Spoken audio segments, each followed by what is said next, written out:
Hello everyone! Welcome to our second video of Resume Writing 101, How to Write Strong Bullet Points. My name is Manjari Agarwal and I'm a career counselor over here at the USC Career Center. Hopefully you've already seen our first resume video, which goes over formatting your resume section by section.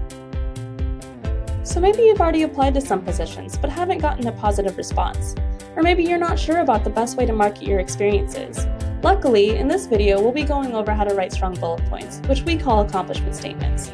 Learning how to do this is important to writing an effective resume. We have a little formula we like to use that can help guide you on how to write strong accomplishment statements.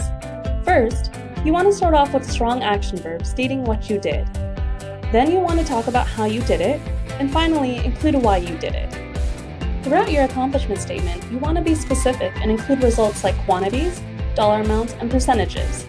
This is a great formula to use for every accomplishment statement that you write. Now let's look at an example.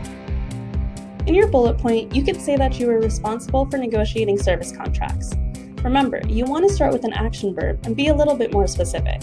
So instead, you can say that you negotiated a 30% reduction in cost to perform post-delivery support. By starting with an action verb, you're highlighting one of your skills. Adding the percentage gives the reader an idea, but still not quite as specific as it could be. Finally, the post-delivery support indicates the why or the purpose of the negotiation, but you also want to include how you did it. So let's take a look at the final revision. Negotiated a 30% reduction in costs, totaling $500,000, to perform post-delivery support by designing and using results from an online auction of 50 vendors. This statement includes all the components in our accomplishment statement formula: the action verb, how you did it, and why you did it, including numbers and percentages where possible. Now it might seem long, but it's okay to go to the second line on the paper for one bullet point. You want to be more specific because you want to tell your reader what you did in a clear and concise manner and leave no room for assumptions.